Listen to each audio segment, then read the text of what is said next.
most of you may not be knowing what I do by the side, which is also proving now to be, one of my sources, significant source of income. Maybe I could just share with you what I also do. You guys could not be knowing. It's good you get to know because I always get my clients. I get most of my clients here from my students. Yeah, I hope you're able to see the screen. So that is the license of our company farm from ISPA, okay? Farm Annual Practicing License 2024, Category C, Composite. Composite license, of course, it means I'm allowed to do most of these things in financial reporting advisory, financial management advisory, everything, including auditing and assurance services. So this is to certify that our company, having complied with the provisions of the Accountants Act, number 15 of 08, is hereby licensed to practice in Kenya as a certified public accountant firm under practicing firm number PF 1256.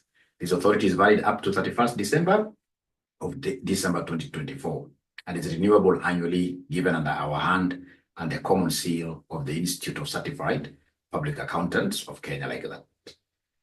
So what I'll be giving you here, ladies and gentlemen, will be very, very practical audit, how we do audit in the industry, how we do audit in practice. Now, and the very first topic that I want us to look at today is what we call practice management.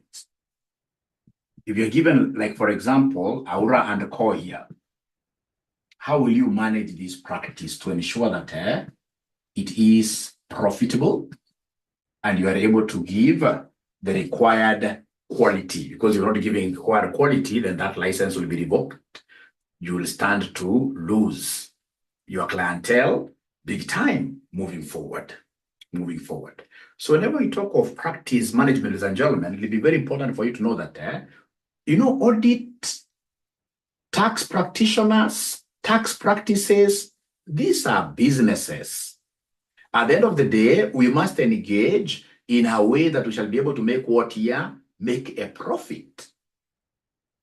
So whenever we talk of practice management, ladies and gentlemen, normally look at so many things. And you're saying that, of course, profit has to be there. Otherwise, how will you be able to get enough resources here to do quality audit? Profit has to be there. So therefore, profit to be there, number one, I must ensure that so contracting must be perfect. Contracting. How do I contract in this case here? Clients that I get. All right. So in this case here, I must be able to do very good letters of what here? Engagement. Letters of engagement, where we spell everything, including how I'm going to, the rate at which I'll be charging my audit fees. All right. Including in this case here, responsibilities of directors. And this is where very, very many audit firms, especially the upcoming ones, the small ones, go wrong. Because you see, you get into an engagement, the directors in this case here do not know their responsibilities. For example, they do not know that they're required here to produce financial statements themselves. So you come in with a lot of expectations gap. So these guys expect you to even produce those financial statements at a fee that you quoted. And you quoted, in this case here, a fee just to do audit, to come and look at the financial statements that they have produced with a view of providing what we call an opinion. So this contracting is very, very important. Ladies and gentlemen, after that, then I'll have to look at, how do I handle issues to do with quality?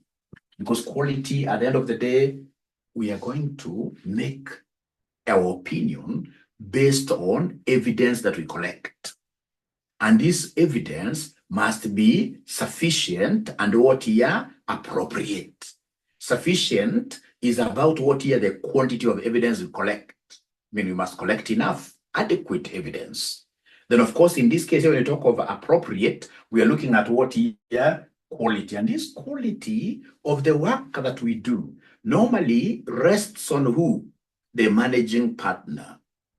The managing partner of any engagement is the one who is charged with the major responsibility of ensuring that quality work is done. And when I come, for example, to your audit firm or where you guys will be working, if we come in, if you invite us, of course, as peer reviewers, we come to look at the kind of work you're doing. The moment you give me your files, I'll be able to know whether this work is quality or not. Once I see your working papers, I mean, there should be very good indication who has done what kind of a job, who has reviewed with appropriate what signatures. All right. So quality management is something that we're going to really look at here. And of course, ladies and gentlemen, we have even how we accept the jobs here. Acceptance. I mean, for me to be able to get here, I have to be very careful. There is no auditor who runs away from good clients. So even before you consider accepting a job, like now we are almost signing up a job with a very great client of ours, will become a client, of course, in Nakuru, and assurance what here services. So the very first thing we'll have to do here is to, ask questions here. Why do you want to, you as managers, why do you want to change your auditors? Then they'll tell us so many things. Professionally, you must give us, in this case here, permission to talk to the outgoing auditors professionally. So all this is all about what here, how we are managing our practice. So this client acceptance. We have, in this case here, issues to do with what here? Issues to do with sourcing of clients here. How do we do tendering? We have tendering faults here, tendering. There are guys in this case here, whenever they just hear that there is a job somewhere, they simply run to the job without looking at the bigger picture. The tendering process is very, very important. It is in this tendering process that we'll be able to look at, what kind of resources are required. Do you have resources that are really needed for this kind of an engagement? Because not all audit engagements will be the same. I rarely get audit engagements which are the same. All these engagements in this case are quite different, significantly different. Because you will go get, in this case here, some firms that have very strong internal control systems, and some other firms in this case here may not be having those internal control systems to rely on.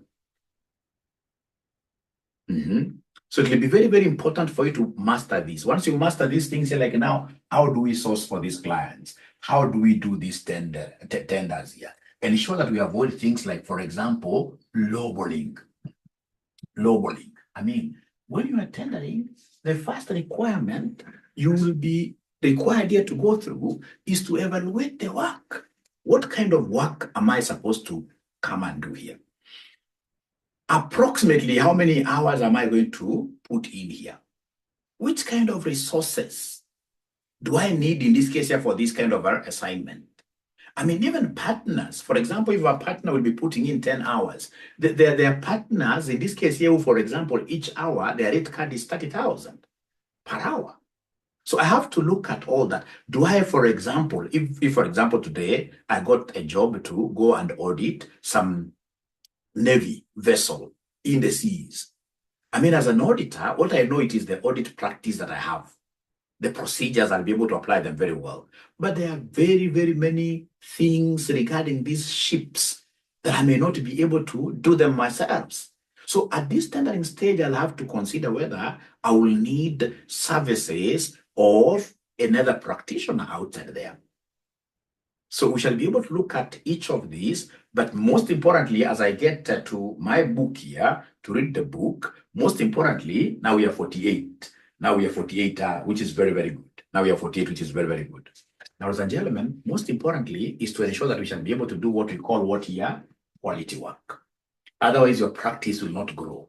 This is all you'll get, for example, like now we are talking of the big fours. Why should we talk of the big four? Since I came into accountancy, all those days, and it's over 23 years, we are still talking about big four. Why can't we have our own company CPA? Rising, and then of course it also overtakes like one of these big fours. It's because we are not managing our practices very well. Of course, not all of us, but most of us. Because if you manage your practice very well, trust you me, there is quite a lot in terms of accountancy work, bookkeeping work, in terms of taxation work, in terms of auditing, and other advisories, consultancy works around what your CPA, a lot of work, which if you were to manage your practice then very well, every year you'll be growing, and very soon you may not be able to reach there near those big fellas, because you know them, they have quality systems. They have been in business for long. They know how to do their tendering very well. All right. But you will be able to reach there. You'll be able to reach there in terms of what your finances. But remember, ISPAC is very, very fair. ISPAC is very, very fair. It doesn't look like, I mean, there are big fours and then we are, no. ISPAC puts as at what year? Same wavelength. For example, if today you go and look at PwC's license, their license is as good as mine. It's composite. It's as good as mine. Only that now what I need to do is to become more aggressive in terms of what here, I mean, sourcing for clients professionally. You don't advertise auditing services anyhowly. You must ensure that as you look for these clients, you don't put ISPAC into disrepute. You don't, for example, charge contingency fees. You can't start telling people that if, for example, you hire Aura and company, then, and of course, pay me like $1 million, I'll be able to give you, in this case here, unqualified opinion. No. Or if, for example, you pay me this much, then I'll be able to ensure that your tax obligation, contingency fees is not allowed. So it's all about us really coming to terms on how do we manage our practices, and then we shall be able to go to great places. Ladies and gentlemen, remember, under quality, basically quality, the kind of opinion we'll give, it is basically dependent on the evidence. This evidence, for you to be able to get proper evidence, of course, you must be knowing the audit procedures here. So we have here evidence. No, that's not very clear. So we have here evidence, and then we have here procedures, the procedures. Evidence versus what here? Procedures. Evidence versus procedures. Evidence versus procedures. Evidence versus procedures.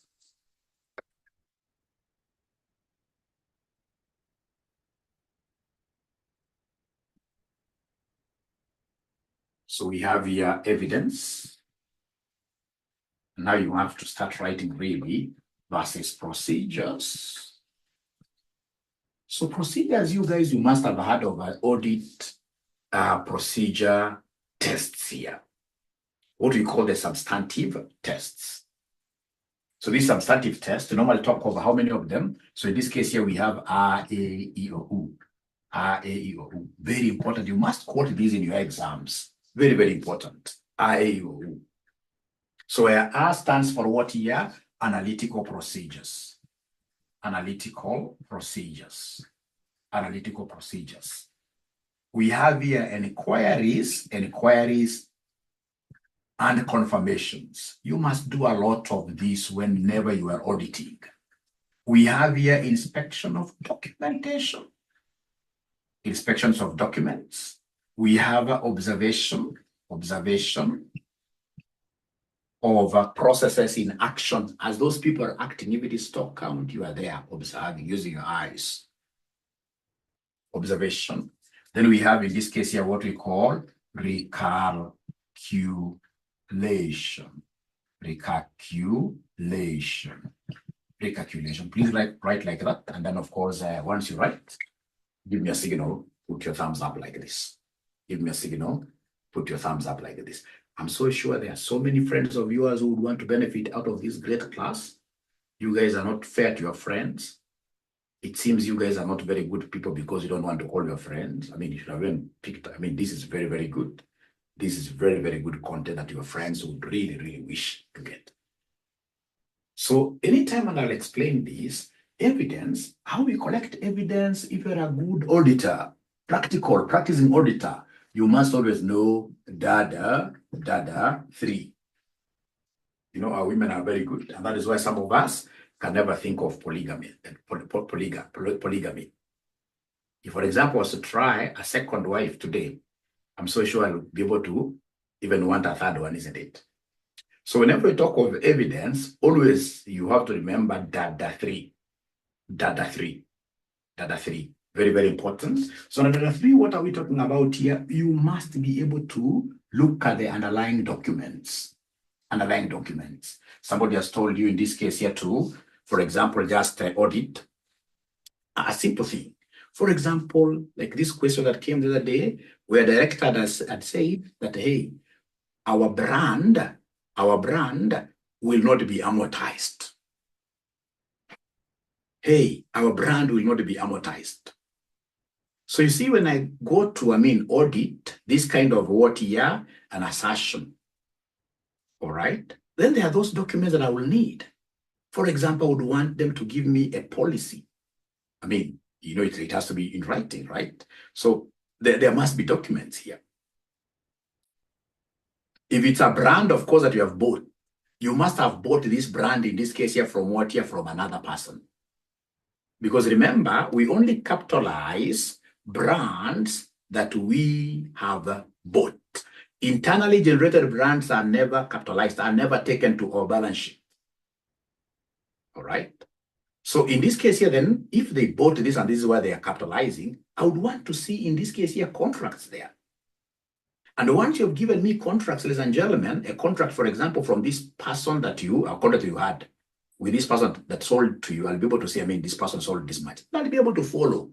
To this other gentleman, for example, sold to you this brand. It could be, for example, a brand like KFC. I'll be able to follow the franchisor, for example, and get to ask. And that is why we are told here, in this case, if you remember, the concept of an inquiries. Because when I'm inquiring, ladies and gentlemen, I must inquire from internal sources, directors, for example. I want them to tell me in writing, for example, why are you not amortizing your brand? So I would want to do a lot of inquiries here, right? So in this case here, documentations. There is no way you will tell me that you are answering a question on audit procedures in advanced level and you're not mentioning appropriate documents there. So if it is just sales, for example, I would want to see invoices. I would want to see, for example, how receivables have been paying. So I would want to even check the bank statement to see, for example, this receivable paid like 10 million. Did it hit the bank account? So documents, you must always discuss documentations. Otherwise, if you're not discussing documentations, then you'll be surprised you can't get even a single mark. And that is why you'll get even here. If you guys were to be very, very honest, you'll get somebody who's doing a AAA 3 times. And yet this is not a stupid student. Trust you me. Even after exams, they always call me and they tell me, Mwalimu, this one I've passed because of how they have been able to write. But again, when results come, they come like this, down. It's because there are key things these students are missing out. All right. So we must be able to appreciate documents. If we are talking about motor vehicles, then we must be able to talk about logbooks. If it's land, we must be able to talk about what here, title deeds. So documentations, that one, I don't know why Stanley is laughing there. I want to believe, Stanley, this paper has never harassed you. So then we have in this case here, if there are assets involved, you would want in this case here a lot of evidence about these assets' existence. Are they existing? So if it's a bus company, call upon that bus company, tell them, on this particular day, I would want to see your buses.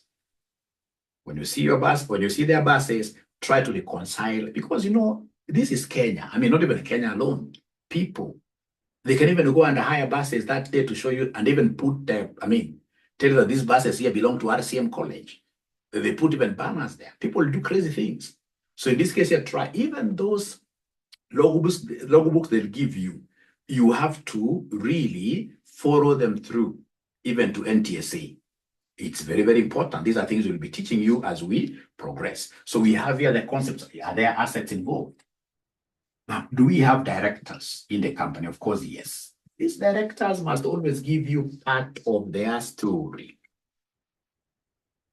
They must give you letters of what here? Representation. So what you do as an auditor, and this is something we do every day, I will always go there as a friendly talk to a director's office, CEO's office. Friendly talk. So you start like, this thing, how do you do it? The guy is very, very friendly. But when you leave, remember as auditors, we are very skeptical. This guy in future, whatever he has told you verbally, he will be able to repudiate. He'll come and say, no, I never told this gentleman like that. So as I leave the office, I'll ask this guy here to drop me an email to write a letter of representation about our discussions. So he puts down on paper, in writing, whatever he says here. So these directors, we shall be doing a lot of interviews with them. And then, of course, ask them to, put whatever they are writing, whatever they are saying in writing. Very, very important. Very, very important here. Now, from there, ladies and gentlemen, it will be very, very important to also ensure, please listen, it will be very, very important to also ensure, as you're talking with these directors here, we have in this case here, third parties involved. Third parties involved. So directors and third party, these are the inquiries and what here? Confirmations. Inquiries and confirmations. Can you kindly confirm whether we are together? Kindly confirm whether we are together there. I can't just continue like that without that confirmation.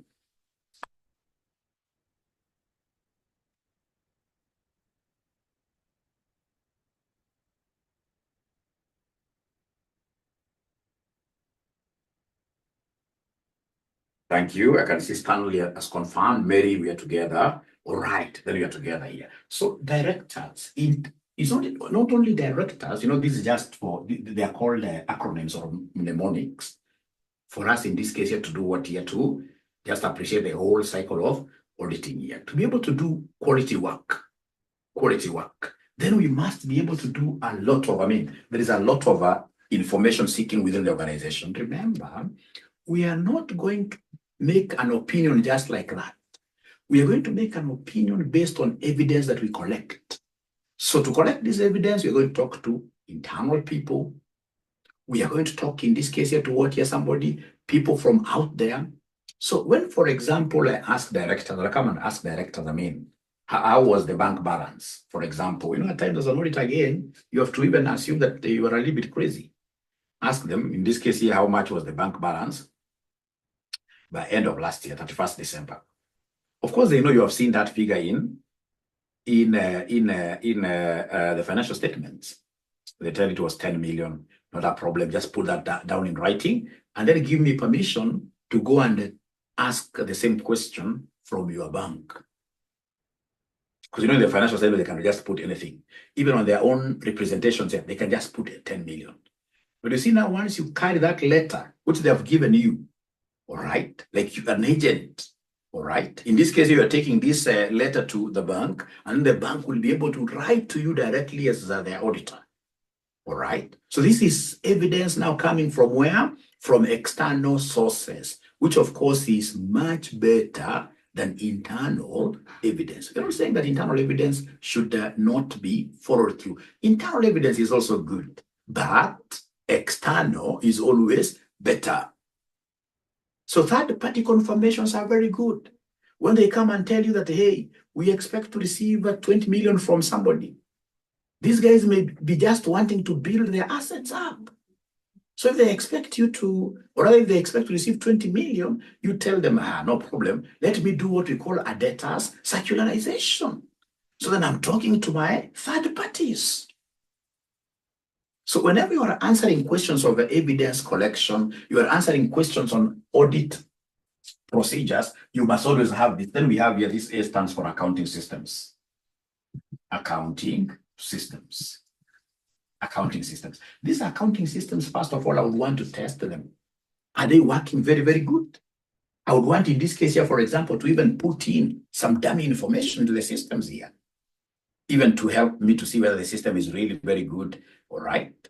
When especially I'm doing the calculation here, when I'm doing the calculation, ladies and gentlemen, I'll go and ask these guys here, for example, which system are you using for bank reconciliations?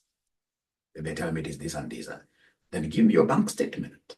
Give me, for example, your cash, and then take me to the accounting system. As an auditor, I'm required to be proficient in these systems here. All right. So anytime I'm talking about collecting evidence, I must always be talking about these things. I'm collecting information from the systems. I'm getting information from directors. I'm getting information from underlying documents, from directors, from third parties. And then I will be able to remember. Like now when you talk about analytical procedures, in analytical procedures, we are basically computing ratios. We're looking at the bank statements, computing ratios, observing the trends. When we talk about analytical procedures, we are also talking about comparisons. So for example, if somebody tells you that their profit margin is 10%, I mean, there is a free mark being given to you there because you'll say that I'll compare their profit margin with the industry profit margin. I mean, if RCM says it has made a profit margin of say 30%, I mean, I'll be able to go and look for industry information. If the industry information is telling me that colleges are averagely, they're getting 50%, that's just an assumption because it can't reach there. They're getting 50%, then I've got every reason to raise what we call audit flags. I have to flag those kind of evidences here and seek for more evidence. How comes in this case here you are way too low? Is there anything that you guys are trying to hide? Remember, auditors, we are required here to be very skeptical. Whenever you see any deviation, any disparity, we are required here to be very, very skeptical, doubt, start looking for information, more information, more information. So then we shall be looking at this, but there is no way we can talk about practice management, ladies and gentlemen, without looking at issues to do with quality. And the quality, as you shall be seeing, of course, we've said the managing partner of this engagement is the one, in this case, who should be able to ensure that quality is not compromised. And of course, he doesn't do this work himself.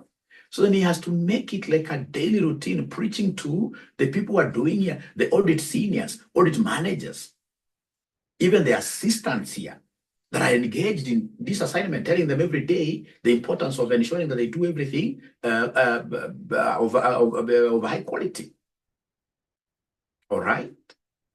Now, ladies and gentlemen, there is something that I have to mention a little bit here.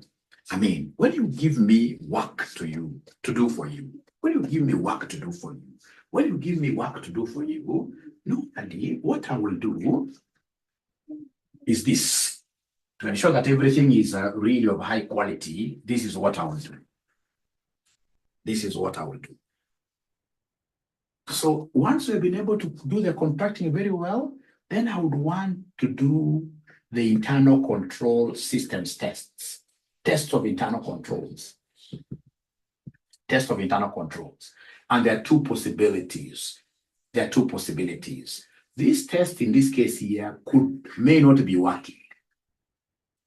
The tests are working, the two possibilities. So if they are not working, then it means that I will do what we call reduced substantive tests. I will do the reduced substantive tests.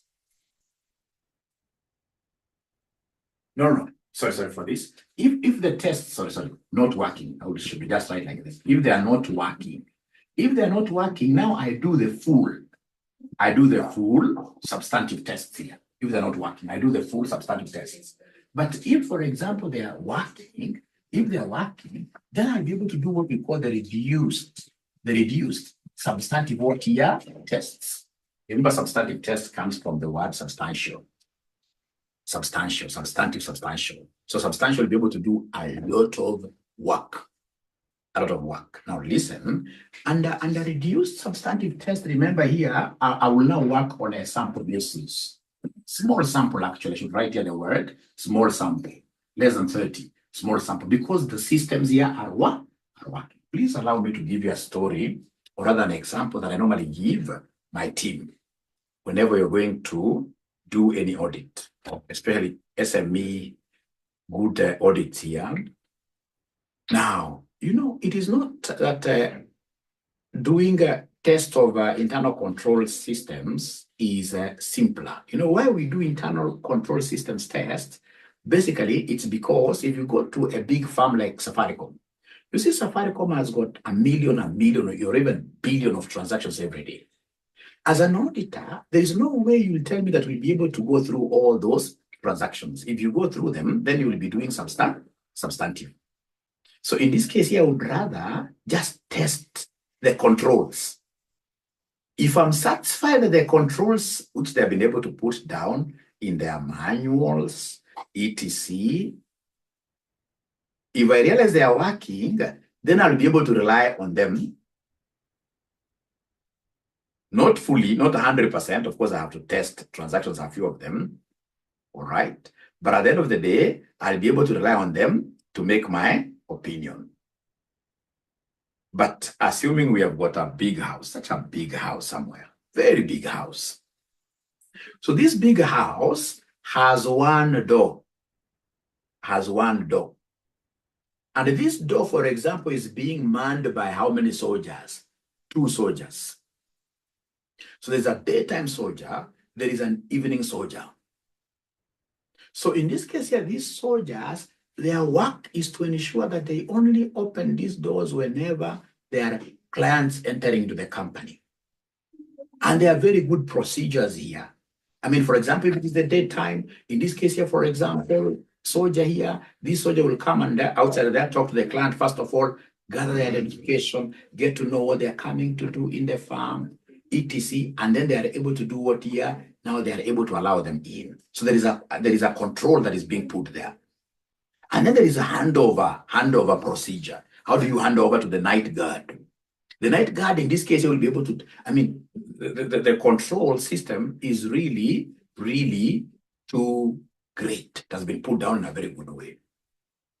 And then now as an auditor, mine is simply to come and just look at where the door most of the time is, whether this door is, where they're following the procedure. So it will be not beneficial to me to start looking at like the whole thing, like how these soldiers, no. At times, you could be better off just going to test the transaction yourself. So go in there as an auditor instead of looking at the controls. If the transactions are very, very few, ladies and gentlemen, you are better off in this case here doing the substantive, doing the test of details, doing in this case here what we call the transactional tests. So we only go testing these internal control systems if there are so many transactions. If the transactions are so many, then it will be good for me to start looking for a way of hiding, a way of running away from these transaction tests, from what we call full substantive tests. Ladies and gentlemen, please listen. And I would want you to listen to me very well. Please listen here. Listen here. Listen here. I want to make this very, very practical. You see, you will get a situation where you have to know that these internal control systems are supposed to protect companies against fraud. So basically, there are hedging techniques, there are hedging instruments. Hedging means protection. So in this case here, when we have this internal control system, then we have an umbrella. We have what we call an umbrella. Umbrella in this case that is supposed to shield us from this rain of fraudsters. Now please listen. You will go to an organization, realize that this organization has put on very good umbrellas. And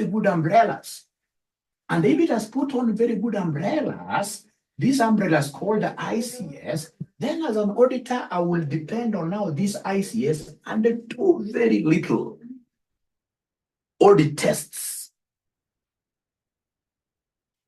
What I'm calling small sampling. Why? Because the internal control systems are strong. So if they are strong, ladies and gentlemen, I will not do full substantive. But now you'll go and get, for example, a big company, big as myself here, but now carrying an umbrella of a young kid. Yeah, an umbrella which can't even cover me fully. So it means that these internal control systems are weak. And if they're weak, then I will not rely on them. If they're weak, I will not rely on them. Now I have to test those transactions as many as I can. I have to do what we call full substantive tests. And these full substantive audit procedures are the ones you guys are hearing me talking about what here? RAEOU. RAEOU. So whenever you are over RAEOU, of course, in this case here, you will always remember that these are substantive tests. When they are full, now you test, you put these procedures to like virtually every, and the audit is going to be very expensive. And that is why the responsibility of putting internal control system is vested on the directors. If the directors would want to save the company from high audit fees, let them put strong internal umbrellas, internal control systems. All right. So you can avoid, in this case here, I mean, auditors do not have to apply now all this. So there are two things as I go through something very serious here. There are two things I'm leaving for you. We have RAEOU, and then we have in this case here DADA 3. Are you able to remember what this stands for? Let me see, DADA 3. Very, very important. Very, very important. Let me see what they are following. DADA 3. DADA 3. Yeah, like documents. We have assets involved. Very, very important. We must speak to the directors. A lot of speaking to directors if systems are not working. A lot of now investigating the computerized counting what you see systems here. We must talk to third parties. We must talk to third parties. Very, very important. Ladies and gentlemen, then I would want us to straight away, because we promised this should be an hour, 1 hour class. I would want straight away, I take you through 2 topics that we shall be able to look at past paper questions from later. Thank you, Arbe. Now, so I want to take you through what we call quality management. Very, very examinable, highly examinable. And I will read it through pretty fast. I'll read through pretty fast. Elements of a quality. Let me stop sharing. First of all, I increase the font size.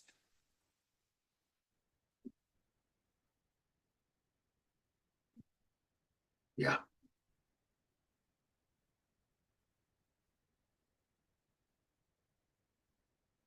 So we have here elements of a quality management system at practice.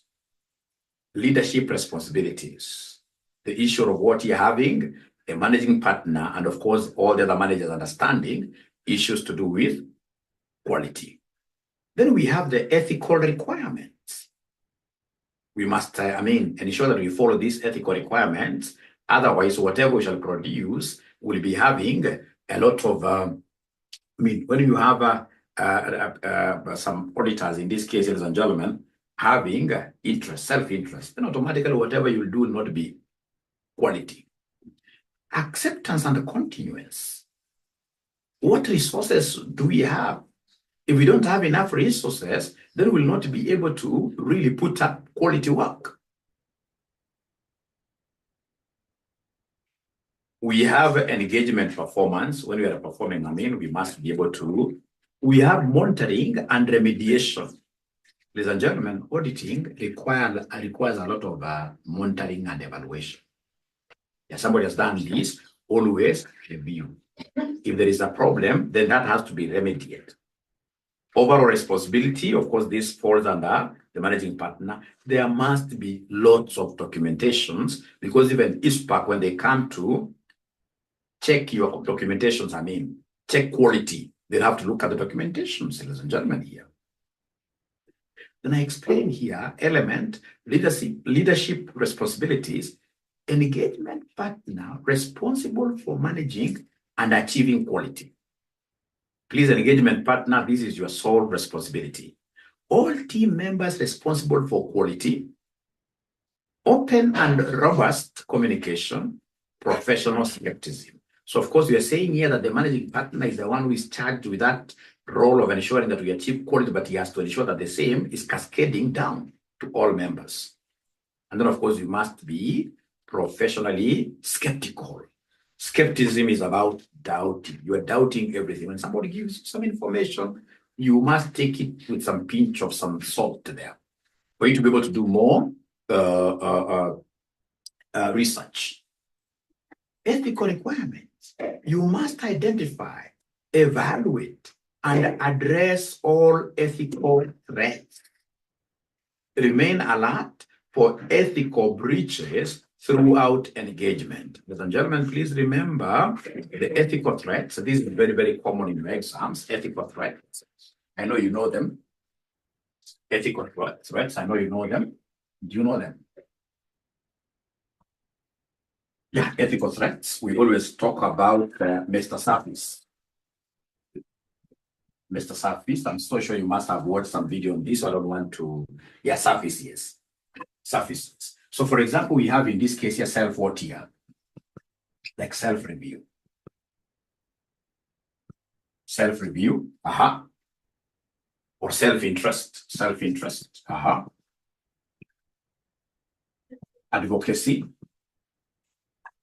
advocacy, familiarity, intimidation. I don't have to belabor explaining this because, you know, ladies and gentlemen, when these auditors are reviewing their own work, then there will be quality issues. Because you can imagine when you have what we call non-assurance services, you've been given tax to compute, you as an auditor, and then you compute that tax. When you compute that tax, the same figure you have found there will find its way to the financial statements. You say tax obligation is 10 million and it has only been paid. So it's a liability, a current liability. So the 10 million goes to the balance sheet as a liability, current liability. And then the same financial statements are approved by directors and be given to you as auditors to audit. So you see later on, when you are looking at, for example, like non-current assets, you'll be very skeptical. Skepticism means that you'll be able to collect more evidence.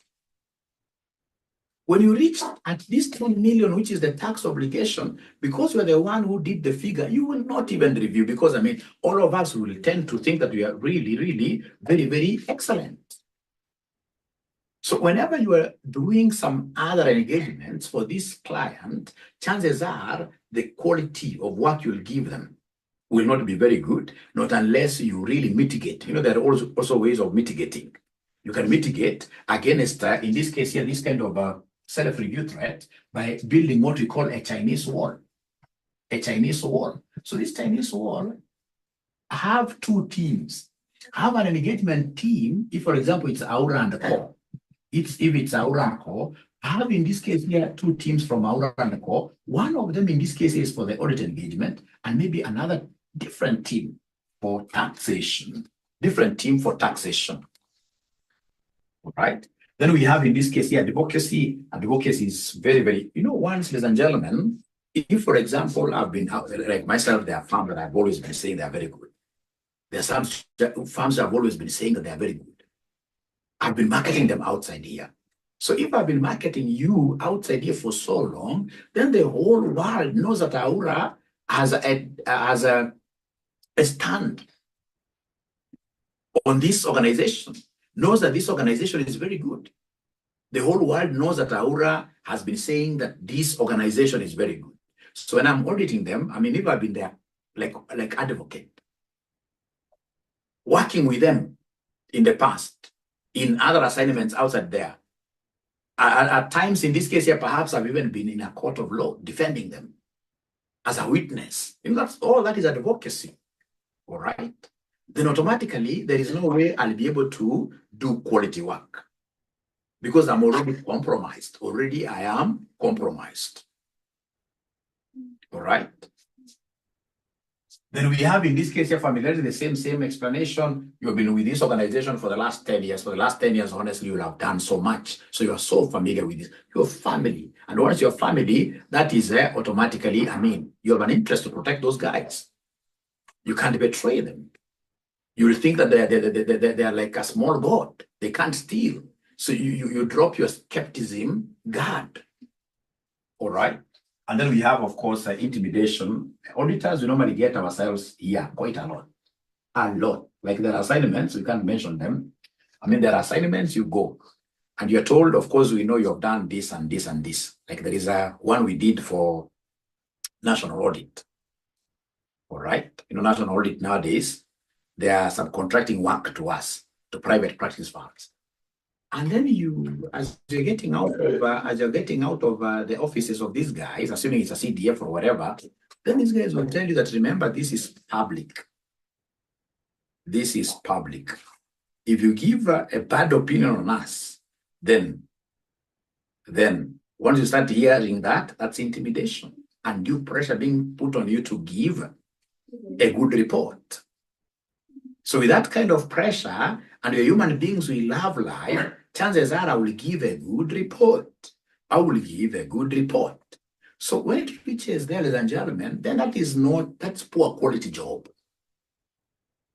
Because now you're going to form an opinion without looking at the correct evidence you collected there. All right. You're the best thing to do, the most wonderful thing to do as an auditor is to resign. You resign. Because otherwise, whatever, if you are that fearful, you will not be able to do your work diligently here. Then, of course, you have self-interest. This self-interest, assuming in this case here, my wife works for Safaricom as a CEO. I mean, we are drawing livelihood from this farm. So if I'm appointed in this case here to go and audit them, then I will not be able to give them a fair opinion. My opinion in this case here will be compromised because of that self-interest, because of the connection that we have. So it will be very, very important whenever you're talking about quality management, practice management, it will be very important for us to always think about to think about these ethical threats. Acceptance and continuance, integrity and ethics of the client. Ladies and gentlemen, once you hear that some of your client directors, for example, they are known for money laundering, you are better off doing what you're resigning. All right? Or even not accepting that work. Because nowadays, as auditing firms, we sign contracts. Anti-money laundering, what-year contracts. So the moment you go with those guys and they're paying you lots of money, it's like one day you will find yourself in a bad situation where you are being accused of cleaning money, laundering, dirty money, stolen money, for example, from government, stolen money from, for example, these terrorism activities, finding their way to you. And then, of course, they will use law firms. They'll use, in this case here, accounting, auditing firms to do layering, to wash their money. I'll be able to teach you money laundering, how it happens. All right? And then when they use you, they'll give you like 10%, they take 90%, but now we'll take burden of this money laundering. It is you as an auditing firm. And remember now, the moment you've started doing this money laundering and etc., all those are fraudulent activities that will make you lose your objectivity of looking for evidence to provide quality opinion, quality job.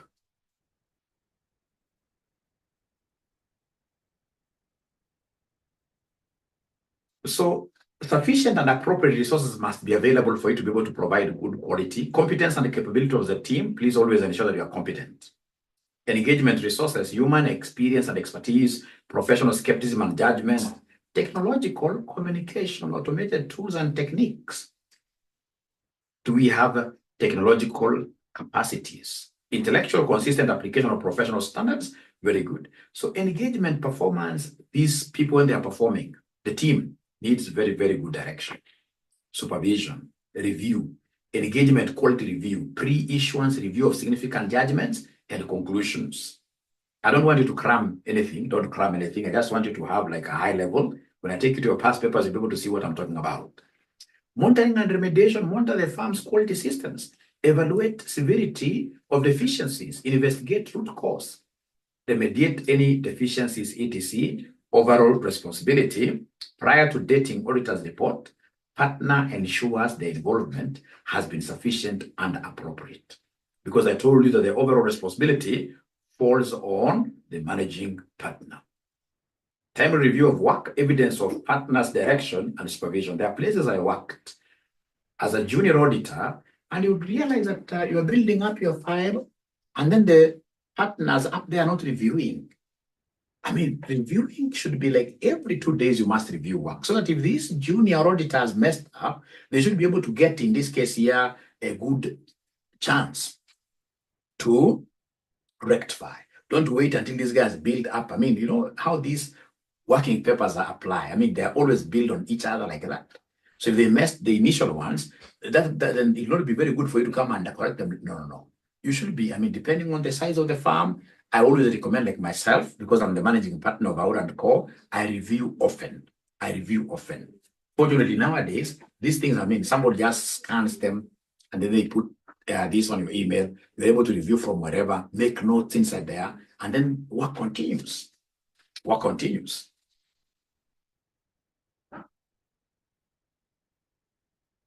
All right, so documentations, conclusions reached in respect of fulfillment of quality responsibilities, conclusions resulting from consultations, confirmations on anything to do with quality, ladies and gentlemen, you must always have it done what year? You must always have it.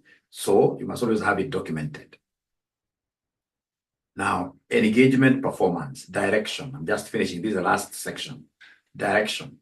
Informing team members of their responsibility to contribute to quality. Exercise professional skepticism. Fulfill ethical requirements.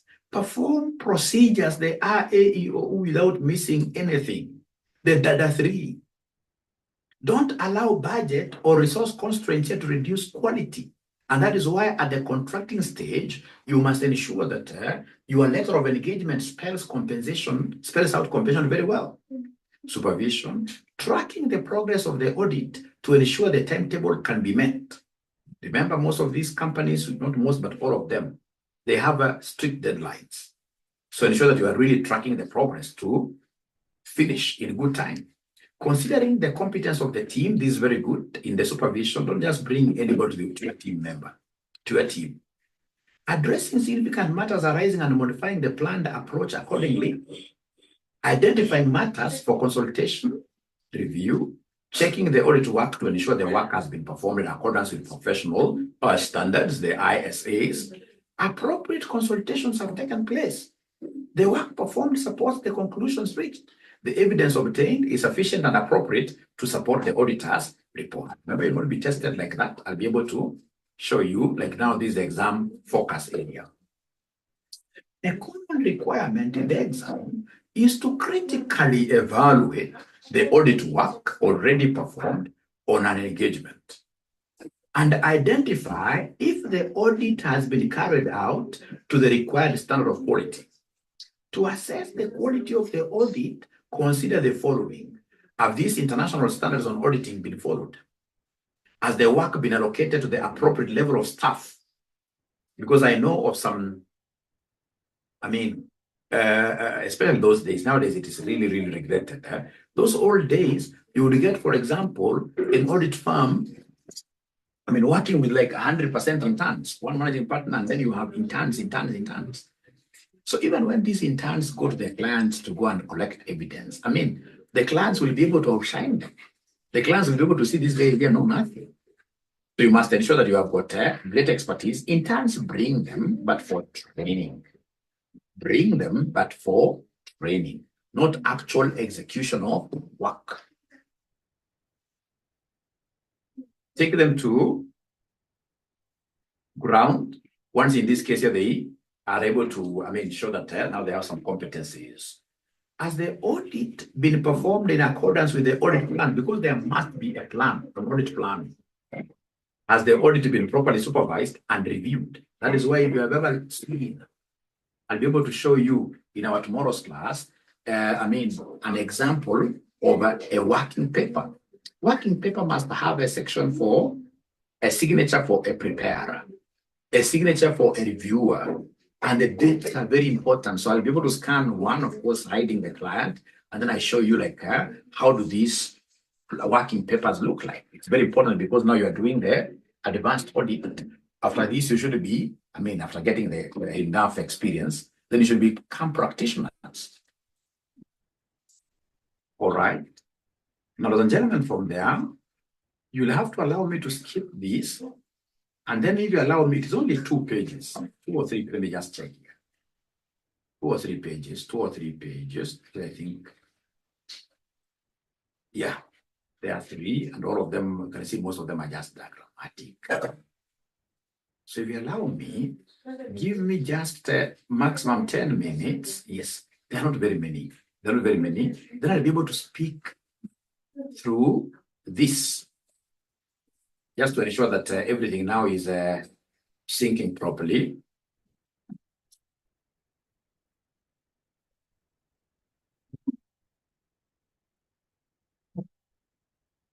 Yeah, practice management. So practice management, we said, among the things you must look at is tendering, obtaining professional work, engagement letters, ready fast. So tendering, how do you get the jobs here? The process of quoting a fee for work before it is carried out. This has led to increased competition within the audit marketplace. Risks of tendering include you can tender and then you don't get a job. You've wasted a lot of time. So wasted time, setting a low fee, making unrealistic claims, promises in order to win what year? The contract. Matters to consider before submitting a tender.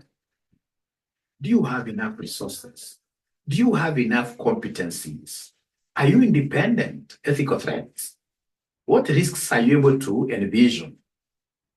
Are there any special skills needed? And can you afford them? Can you be able to bill the amounts in these tender documents? Potential for profitability. I mean, I told you from the word go that auditing firms are businesses. Is there a possibility of additional services? Contents of a tender proposal, the fee and how it has been calculated, you have to show that. Proposed audit partner and the key members of the audit team. Capacity of the audit partner to commit sufficient time to the audit. Relevant experience of the industry and type of company. Ability of the firm to bring insight and value and a show understanding of the company's values and strategies and objectives. Proposed approach to the audit, e.g. use of technology and innovation such as data analytics. The firm's audit quality track record and the commitment to provide a quality service. Ability to maintain independence and the challenge management. Nature, purpose, and legal requirements of an audit. Let me ask you guys a question. Is there anybody here who has ever seen a question on this tendering in their past papers? Anybody who has ever seen a tendering question in their past papers?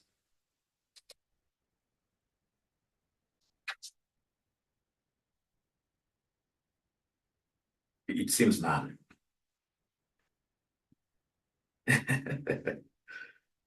It seems nobody has ever seen tendering questions, eh?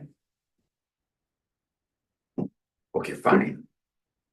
Like the tendering, who sends the tender document, client or audit firm, will be able to answer that. Remember, I'm the one who is tendering. It's our own company, CPA, tendering to audit Safaricom.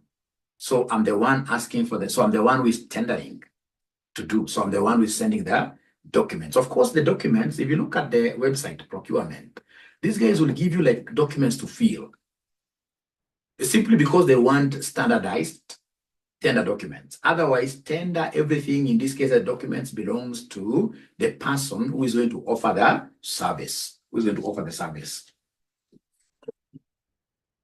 Yeah, we'll be able to see those questions. But now at least you have a high level knowledge of what tendering is all about. And of course, they ask you, for example, like contents in a tender document. Contents in a tender document. I mean, there are those things that you can't forget. For example, the key management team, their experiences. I mean, the fees and the basis of you charging. You must showcase and tell us that for sure, you know at a high level what Safaricom as a company is. I mean, it's about you trying to tell us that for sure, I'm able to do this work. I'm able to do this work. The moment you have that high level understanding, this is a paper you'll be able to pass one touch. All right. So then you'll be able to allow me to move on. Assessment is about the tender. Assessment of the client's requirements and how the audit firm will meet them. Ability of the firm to offer other services. You must mention that, I mean, when you come over there, then there is this. Obtaining professional work. Obtaining professional work, advertising and publicity. Of course, we can advertise. Nobody should treat you that we don't advertise at all. We can advertise. But in this case, here, ensure that you are basically giving information. Ensure that whatever material you are doing will not bring disrepute to the ISPAC. Discredit services offered by others should not be misleading. All right, should not be misleading. So don't start telling people that if you hire me, then your farm processes will really, no. All right. And again, of course, you can't, like how we advertise farms is, for example, in social media. When Aura and Co, we have a big event. All right. So we take photos, put there. So that people can just get to know that there is this Aura and what year, Aura and Co. And even, for example, blogging information. For example, you can do a blog and say why farms in Kenya need auditing services. And then, of course, down there, you go and decide what year Aura and Co you're putting your website there. We believe that high quality jobs, auditing jobs should be able to sell by themselves through referrals. But at the end of the day, you can't tell me that Mwalimu, now I'm going to stay in darkness. No. What we are saying, you can throw in a word outside there, but ensure that you are not discrediting the profession. Ensure that you're not discrediting your colleagues in the industry. You're not saying that Aura and Co is better than PwC. No. All of us in this case here are the same, and that is why we did professional exams. That is why in the CPA, you will never hear that somebody has gotten first-class honors. Even in medicine, it is just a pass. You'll never see, for example, this guy is getting 80%. So long as you've passed, we make an assumption that all of us are equal. All of us are equal. So you cannot discredit others.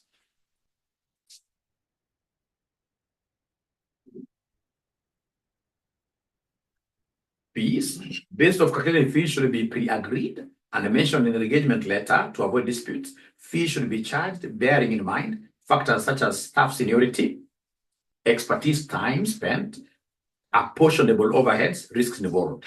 Contingency fees, and this is very popular in the exams, contingency fees is never allowed for audit and assurance work. I hope you guys know what contingency fees is. The fee that will be paid to you depending on the opinion you will give. That if I do this, any contingent fee, any fee in this case that is dependent on some outcomes, fee that is dependent on some certain outcomes, that is never allowed in auditing.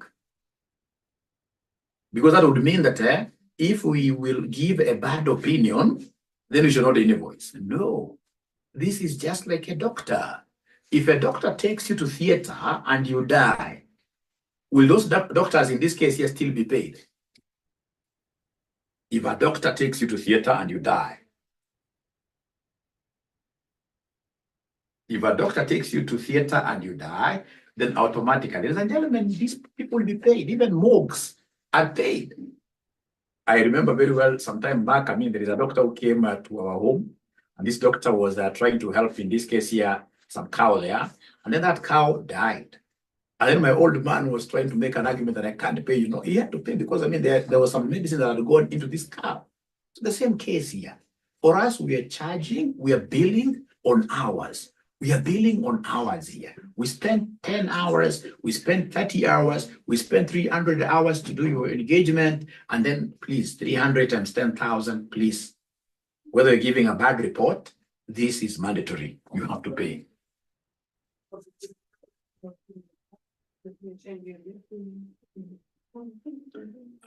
Almost there. Issues to consider prior to accepting an engagement: professional clearance from the outgoing auditor, independence and objectivity, management integrity. This is key for me.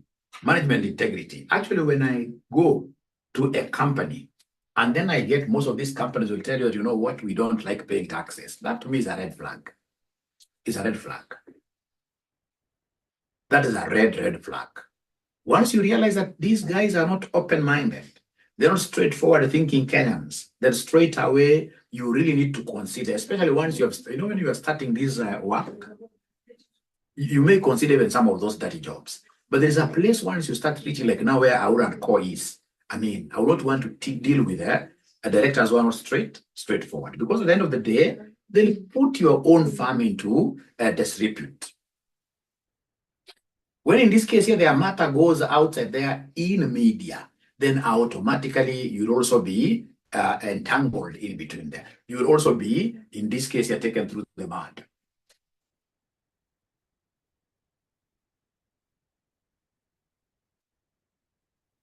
So then we have resources. These are very, very important. Risks involved. There are firms I can't touch. Firms in this case with very high risks, like banks. And I mean, even if I reach there, I don't think I want to audit the bank. That's why I've also not gone into circles. Of course, I know they are good, but I mean, for now, not yet. The fees, am I competent enough? Representation of the client, preconditions for an audit. This, we have to look at them. All right. All right. Let me check here. Yeah, risk. Somebody is saying there that there is insurance, but what they will do, even if insurance is there for indemnity, at the end of the day, there are risks that you won't be able to do what here. You won't be able. For example, I'm not saying that they are very bad, but if, for example, your firm today was to be taken up to audit KEMSA, or I mean, there are firms that once you get into, not unless you are very, very keen, you can easily say bye-bye to audit. You can easily say bye-bye to audit. You guys may have to be able to understand that. Once you start auditing, once you get this kind of a license, to audit, and you have to protect it quite a lot, then you will come and tell me, Mwalimu, one day you told us this, and now we are seeing it. Now you are seeing it. Great. All right.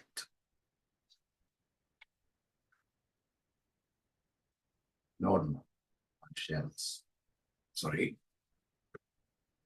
So we go back here.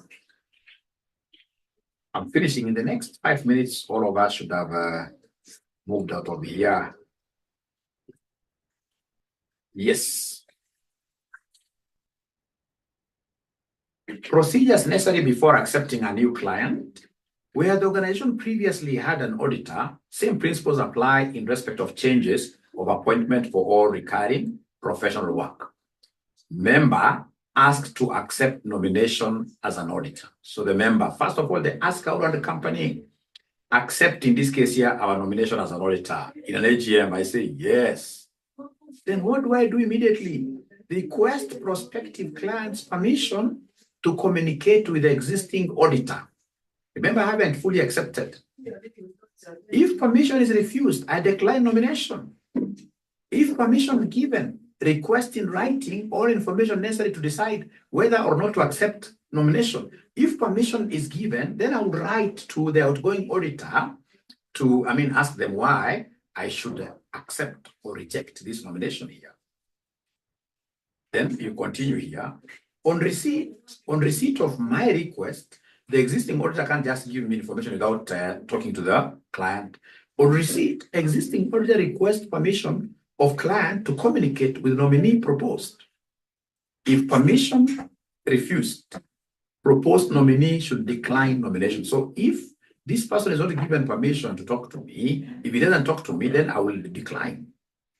If permission is given, existing auditor should discuss freely with the proposed nominee all matters relevant to the appointment, including him giving me previous period working papers. Of course, those ones normally they are for the auditor, all right? But if audit fees has been paid as per the agreement, then they should be able to surrender them to us.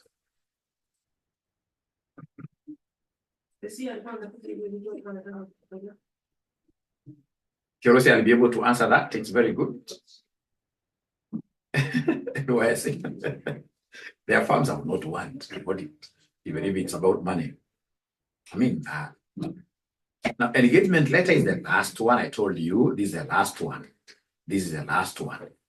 And this was asked the other day, engagement letters. The terms of engagement are recorded in a written audit engagement letter and should include, could have so many things, but should include the objective and scope of the audit.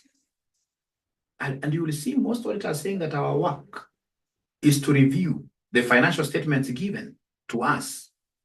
And at the end of the day, we shall be able to provide what here? An opinion. So basically, we are scoping the work. We are scoping the work. Because if we don't tie down those things very well, there will be an expectations gap where people think that you have come in as a panacea to all their problems. I mean, there are places we go, like some of these tea factories. So you get at the end of the day, at the end of the AGM, in the AGM, there are even people climbing on stools and chairs there, on tables, saying that these auditors are very bad. Now we even have a tax matter like that has happened to me, not once, not twice. And yet, I mean, I'm an auditor, external auditor. My work is basically to look at systems, including like now that particular client had even given them a management letter that their taxes were not good. If I spot something mine is to simply raise it up. But once I've raised this up in a management letter, for example, then I expect you either to subcontract that work or rather to give out that work or do it yourself or even give it to my firm. So you haven't given me the work and now here you are dancing, shouting on top of your voice that these people did not look at our tax matter and yet they were our auditors. You know, outside here really what you're supposed to be doing and what the public expects us to be doing, there is normally a big gap, very, very big gap. So in this case here, that gap can not only be closed to some great level if we tie down everything in an engagement letter. And that is why in this engagement letter, we must also discuss the responsibilities of the directors, the responsibilities of the directors. So we have the responsibilities of the auditor, the responsibility of the management, identification of the applicable financial reporting framework, which to us is IFRS, the expected form and the content of reports to be issued. Normally we issue a management letter to show weaknesses, and then we issue, in this case here, the auditor's opinion. Any other letter, any other report would be incidental. Now, ladies and gentlemen, please listen and listen to me very, very well. When I come in my next class, now I've laid down a foundation. This particular class I've done is just for laying down a foundation. And then now I'll be able to look at great things like group auditing, etc. I'll be able to send these notes to you. Please remember we are doing this last mile. And I'm happy that most of you have joined this last mile. So like now audit, I've already given you a timetable. We're going to be having this audit on a daily basis. And you will be surprised in those, say, the whole of next week, the kind of audit you have known will be immense. Because as I told you, most of your exams, they are not like what you guys have been studying in class. They are very, very practical. And now given that I practice, then you guys are good to go. So these last mile classes, you're only paying 400 bob per subject. And which papers do we have? AAA, AMA. We have AFR.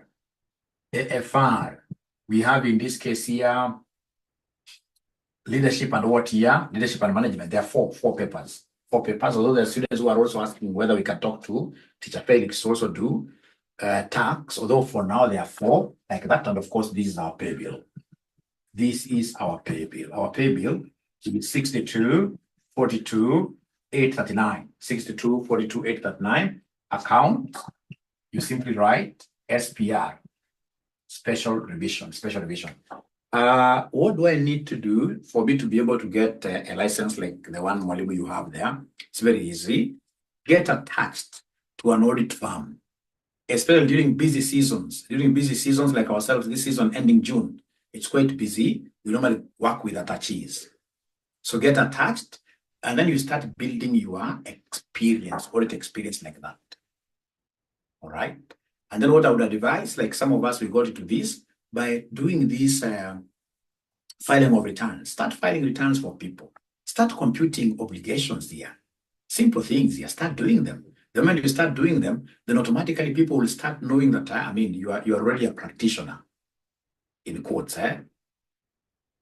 Yeah, because if cyber people are doing it, I mean, you can do it much better. But the most important thing, please ensure that you have a mentor in the industry, and then you'll be able to do very well. There is a lot. Actually, myself, I normally see myself even in this teaching, maybe 2 or 3 years from today.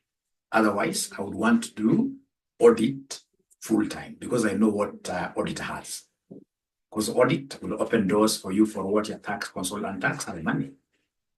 You appear in a tribunal. I mean, you get tax tribunal, you get good money like that. Although I can't leave teaching again, it's very, very addictive. But I'm just encouraging you. Actually, there is a line that most of you should be able to take, is this line of practitioner. You can easily, I mean, get into serious money without any serious employment. So I hope you guys have enjoyed today's session. Is there somebody who can say, Mwalimu, have understood something?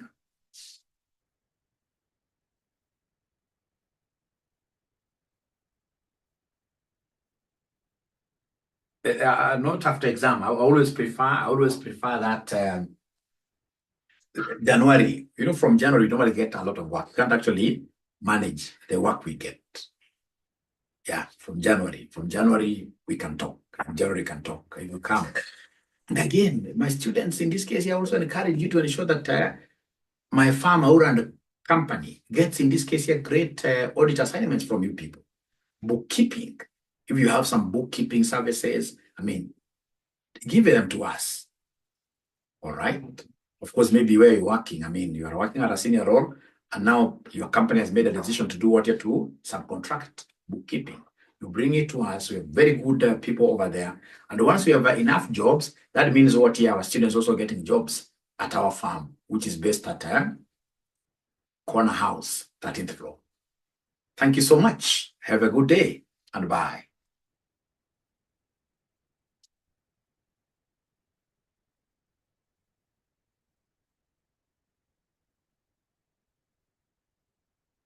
You are very good, because you'll be surprised. What you're able to do with that knowledge is immense.